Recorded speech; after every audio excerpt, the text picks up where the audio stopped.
And welcome to KennyRoy.com. I'm Kenny Roy. This is the Ask Video Mail for the week of October 27th, 2014. Welcome to the site. To all you new members, welcome truly, and welcome back to the old members. The Ask Video Mail is your chance to get your question in character animation or performance or animal husbandry, but no one really comes to me for that. I'm not an expert.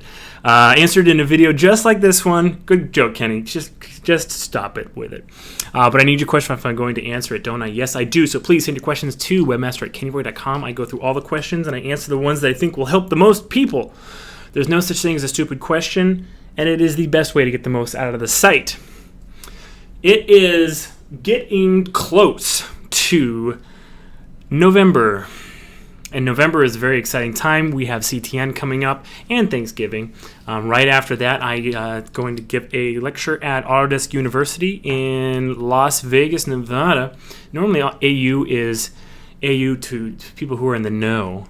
AU is a little bit more sort of like the engineer, design, CAD, architecture side, but they've been doing a lot more. Some Schmutz. Doing a lot more stuff in media and entertainment. There's some really cool talks that happen each year on VFX breakdowns and that kind of stuff, pipeline workflow. And I try to bring the animation goodness, but can't teach the BAM. BAM. It has something to do, there's this thing called BAM. I don't even know what it is, but I know it has to do with architecture and it has to do with like 3D. But the BAM people attending the animation lectures is always very interesting.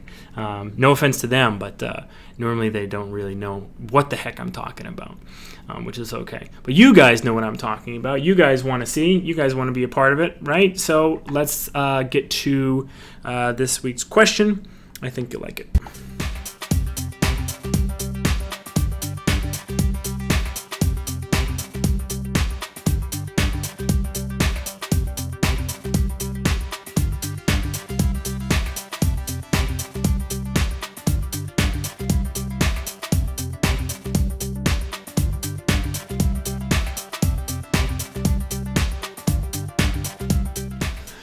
Cool. So obviously a purely technical question today. Not really much to do with workflow, except one little thing that you can do if you want to get around these issues. So first let me describe what's going on. Oops. Sorry about that. That won't happen again.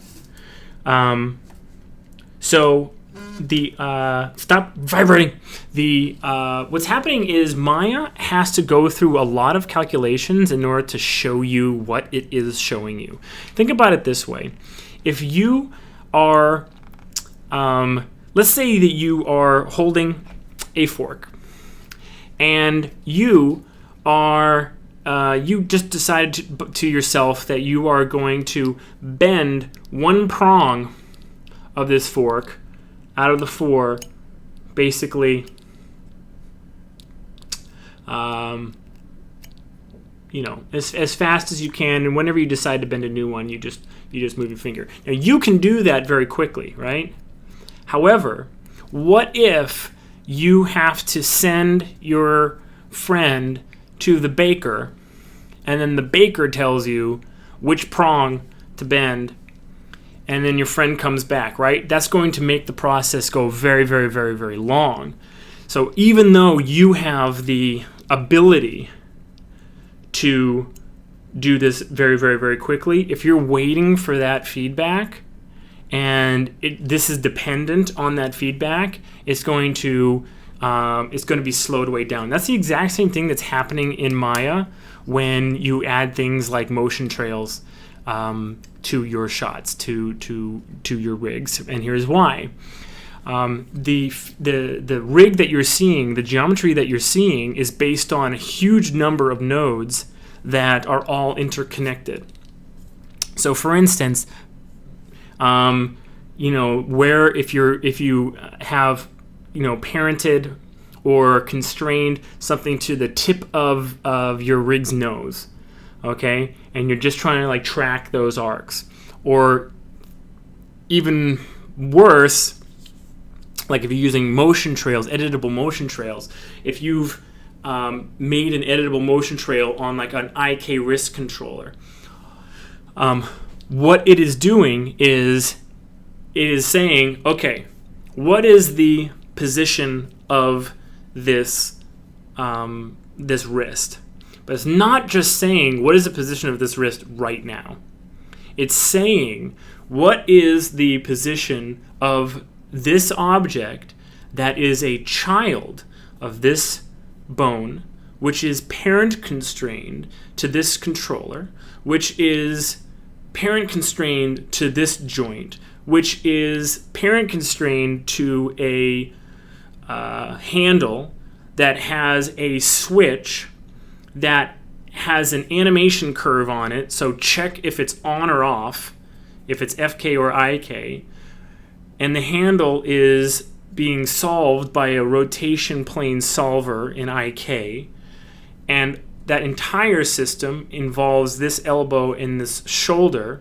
What is the position of this shoulder bone, which is parent constrained to this controller, which is a child of this controller, which is parent constrained to the spine, which is a child of this spine joint, which is on a NURBS curve or a NURBS surface ribbon to give a tangent to the stretchy value of the IK spline, which is a child of this joint, which is a child of this joint, all at the base of this NURBS ribbon, which is a child of the root joint, which is parent constrained to this controller, which is underneath the master mover, which is scaled in your scene by 0.4.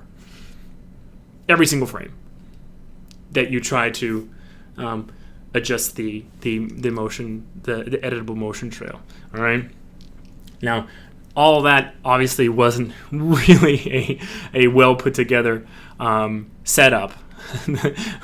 You couldn't actually like make a rig based on what I just described. I was actually just trying to be verbose to prove a point. So you're asking a lot of Maya when it looks like what you're trying to do is very simple, just like bend the prong of this fork. All right, it's based on way too many things for it to be super quick. It's even worse when you start dealing with the geometry that's deforming, because deforming geometry is a whole nother bag. You start bringing in, if the geometry has any blend shapes on it, you start bringing in the blend shape deformer node, you start bringing in the skin cluster node, you start bringing in all these things that might actually be affecting where that geometry is. And so I used to do point on poly constraints. I used to do all this stuff to like be able to like attach objects that could like track an arc on the face and whatever, until I realized that rigs are getting so sophisticated, and as animators we're actually taking kind of like we're going really far with these rigs to take to just like give really, really great results. It's no longer actually a great idea to be using these tools like editable motion trail to track arcs and stuff like that. So the one thing that you can do in order to make it so that you're getting the